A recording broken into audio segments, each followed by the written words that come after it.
अरे थोड़ा सा सामने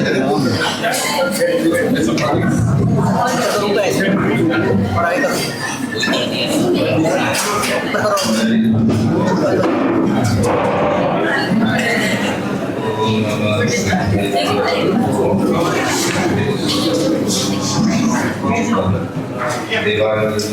श्री आदिनाथ भगवान की जय।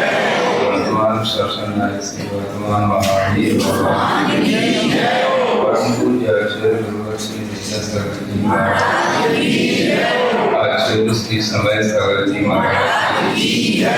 मुनि श्री स्वर्ण पावन सागर जी महाराज की जय।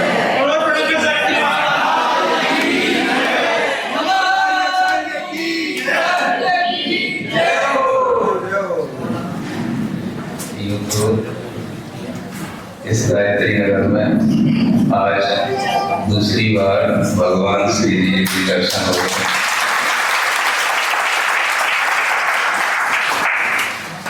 और इस गायत्री नगर के आसपास के लोग भी अभी अपने चक्कर लगा रहे हैं और हम भी भगवान के चक्कर लगा रहे हैं, लेकिन अभी कोई किसी के चक्कर में आ नहीं पा रहा है।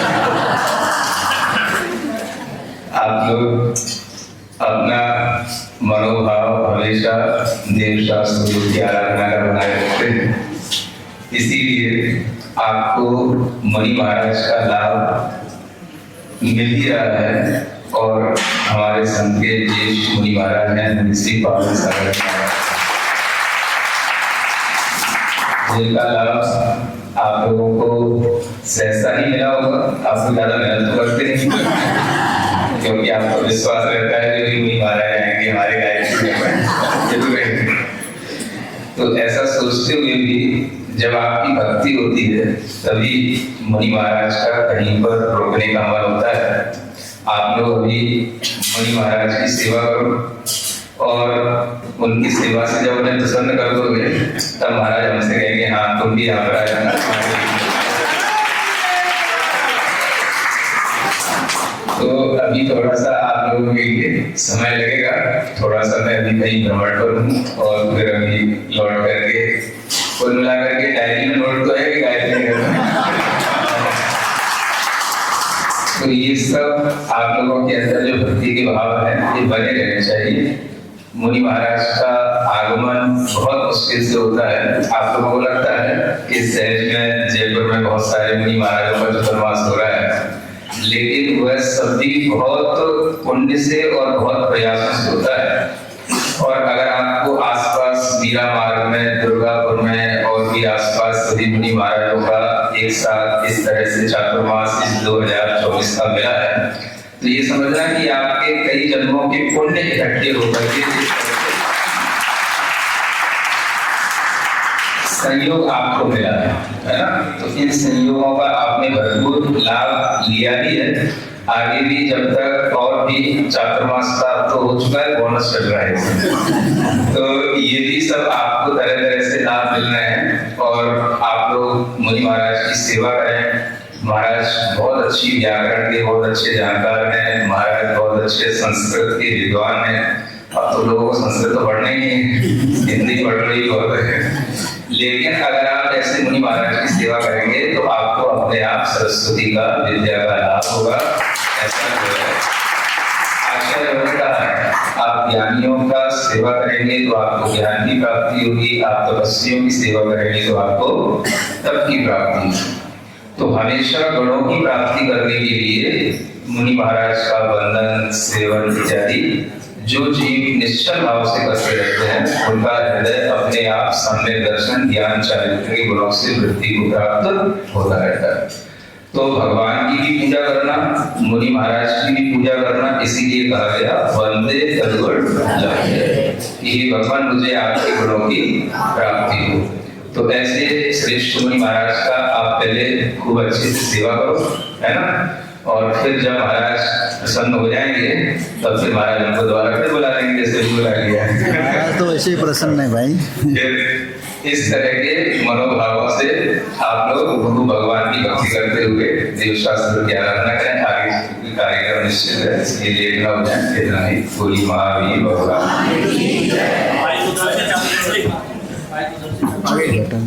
बटन ऑन करो।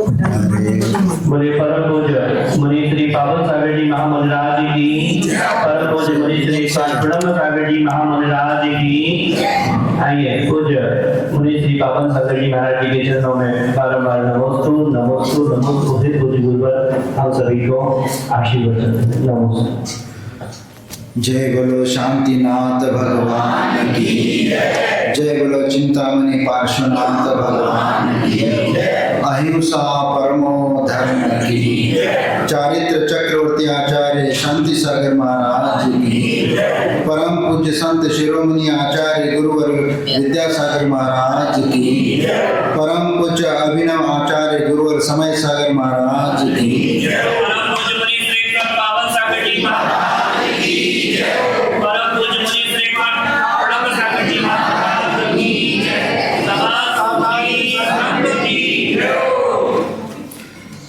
नीतिकारों ने कहा है चंदनम शीतलम लोके चंदनादपि चंद्रमा ताभ्यं चंदन चंद्राभ्यं शीतला साधु संगति शीतला साधु संगति।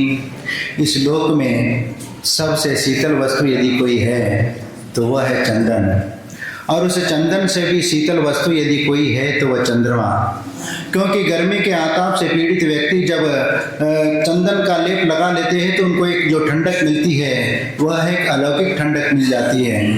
लेकिन जब उस गर्मी के दिनों में उस चंदन से भी शीतलता प्रदान करने वाला वह चंद्रमा होता है, इसलिए चांदनी रात में जब विश्राम करने लगते हैं तो दिन भर की थकान भी अपने आप दूर हो जाती है और एक शांति मिल जाती है, ठंडक मिल जाती है। और इसीलिए चंदन से भी शीतल वस्तु यदि कोई है तो वह है चंद्रमा। ताभ्याम चंदन चंद्राभ्याम, ताभ्याम यानी उस चंदन और चंद्रमा इन दोनों से भी यदि कोई शीतल वस्तु है तो शीतला साधु संगति, शीतला साधु संगति। क्योंकि साधुओं की संगति में भवों का आताप भी कट जाता है, भवों के आताप की जो गर्मी है उसको भी वो ठंडक दिला देता है। इसीलिए जो अनंत काल से संसार में परिभ्रमण करते आ रहे हैं और नाना प्रकार के आतपों से पीड़ित है, उन पीड़ा से दूर करने का कार्य साधुओं की संगति में होता है। और आज आप लोगों ने जो साधुओं की संगति और मिलन का प्रसंग देखा, ये एक आपके जीवन में एक बहुत बड़ा महत्वपूर्ण एक आदर्श है। क्योंकि साधुओं के संगत में रह करके हम जितने अपने आप को पवित्र कर सकते हैं, अपने मन को निर्मल कर सकते हैं, आचार विचारों में पवित्रता ला सकते हैं, तो उस प्रकार आपको अन्यत्र कहीं पर भी नहीं मिलेगा। इसीलिए साधुओं की संगति में रह करके हम बहुत कुछ कर सकते हैं। और बात यह है कि यहाँ के लोग सिर्फ हमारी ही सेवा में नहीं लगे हैं, वह आपकी सेवा में भी करने के लिए तत्पर है।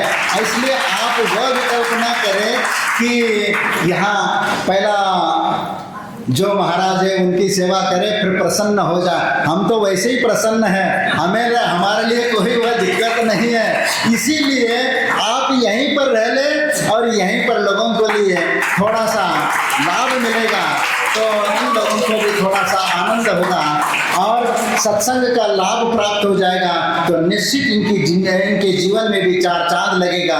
इसीलिए इन श्रावकों की भावनाओं को भी आदर करते हुए आप यदि उनकी भावनाओं को पूर्ण करेंगे तो निश्चित उन लोगों को भी अच्छा लगेगा।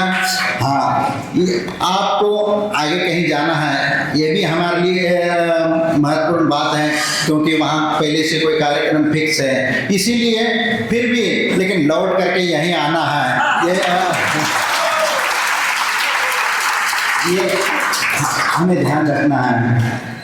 अभी वैसे इसके पहले बांदा में मिले थे हम लोग, वहाँ पर यूपी में वहाँ से सम्य शिखर जी से यात्रा करते हुए वापस आ रहे थे, वहाँ पर मिले थे। 2-4 दिन का सानिध्य संयोग मिला रहा फिर इसके उपरांत ये दूसरी बार है कि जयपुर नगरी में हम लोगों का यहाँ पर मिलन हो रहा है और आप लोगों का सौभाग्य है कि आप लोगों को प्रत्यक्ष देखने को अवसर मिला।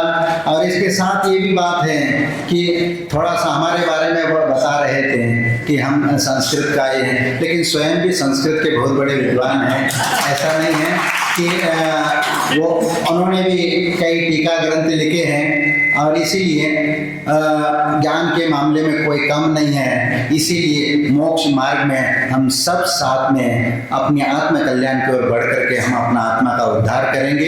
इसी दृष्टिकोण से हम ले आगे चल करके उस ओर हम चलेंगे।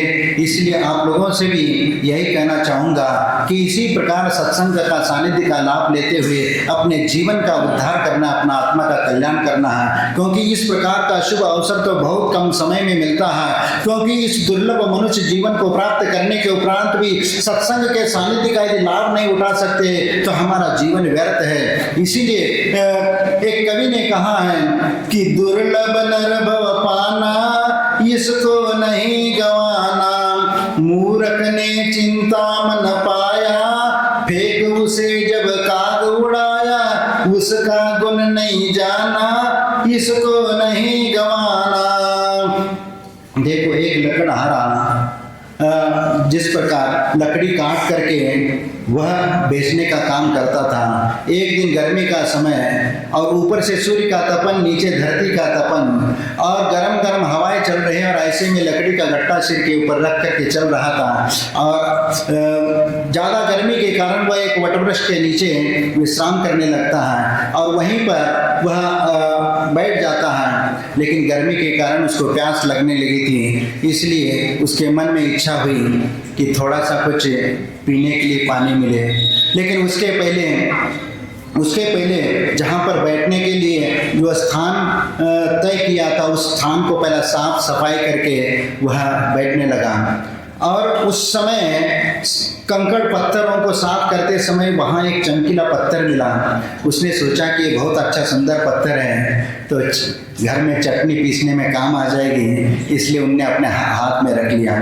कुछ समय व्यतीत हो गया, प्यास सताने लगी। मन में इच्छा हुई कि यदि पीने के लिए पानी मिल जाता तो बहुत अच्छी बात है। जैसे ही उनने भाव किए वैसे ही पानी भर करके ठंडा ठंडा पानी का जग सामने आ जाता है। पानी पी करके प्यास मिटा देते हैं।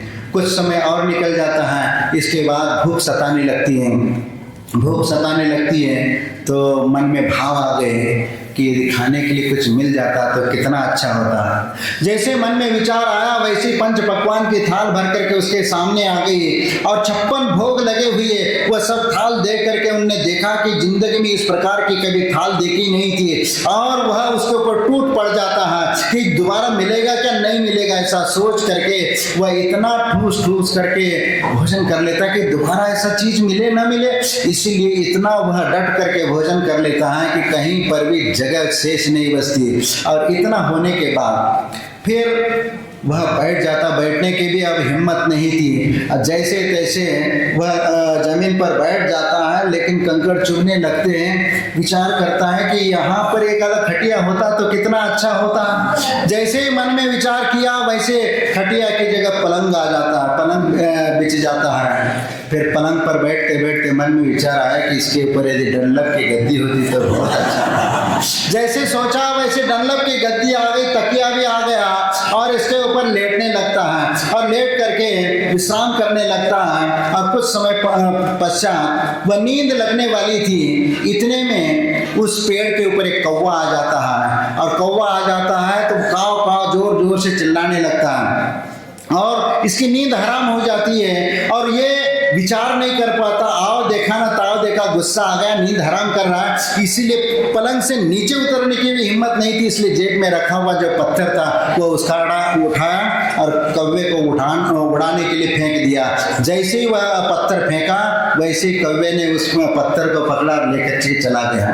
जैसे ही वह कौवा वह उड़ करके चला जाता पत्थर लेकर के, वैसे ही वह डंडक की गद्दी, वह पलंग, सब कुछ जो जो मिला था वह भी उसके साथ चला जाता है। और उसको समझ में नहीं आता आता है कि ये क्या हो रहा है, और विचार करता है, और इसी चिंता में वो बैठ जाता है। इतने में वहां से एक व्यक्ति आ रहा था, उसको देख करके मन में विचार आया कि इससे पूछ लूं, और वह कोई सामान्य व्यक्ति नहीं था, वह एक जौहरी था। और वहां से आते आते इसका मलिन चेहरा देख करके इससे पूछा कि भाई साहब क्या हुआ है। तो उनने कहा कि महाराज ऐसी ऐसी स्थिति हुई और ऐसी ऐसी घटना हुई। उस सेठ जी को बोला, और फिर सेठ जी ने कहा, अरे मूर्ख, तुम ऐसे अमूल्य धरोहर को, चिंतामणि रत्न को तुमने पाया था। अरे मूर्ख, तुमने ये क्या किया? वह चिंतित वस्तु को देने वाला वह रत्न चिंतामणि रत्न था, और तुमने कौवे को उड़ाने के लिए फेंक दिया। इसीलिए कहा कि उस कौवे के वो चिंतामणि रत्न के समान यह मनुष्य पर्याय भी दुर्लभ है, और दुर्लभता से हमें प्राप्त किया है, और इसीलिए उसको गंवाना नहीं है। और जिस प्रकार उस मूर्ख ने उस कौवे को उड़ाने के लिए चिंतामणि रत्न को फेंक दिया, उसी प्रकार इस मनुष्य जीवन को विषय वासनाओं में लगाकर इस जिंदगी को बर्बाद मत करना, क्योंकि विषय वासनाओं में चला जाएगा तो जिंदगी भी समाप्त हो जाएगी। क्योंकि यह दुर्लभ नरभव पाना, इसको नहीं गवाना। मूर्ख ने चिंतामन पाया, फेंक उसे जब काग उड़ाया। उसका गुण नहीं जाना, इसको नहीं गवाना। समय यही है, सब कुछ कर लो, पुण्य पदार्थ चुग चुग भर लो। अवसर हाथ न आना, इसको नहीं गवाना, इसको नहीं गवाना। दुर्लभ नरभव पाना, इसको नहीं गवाना।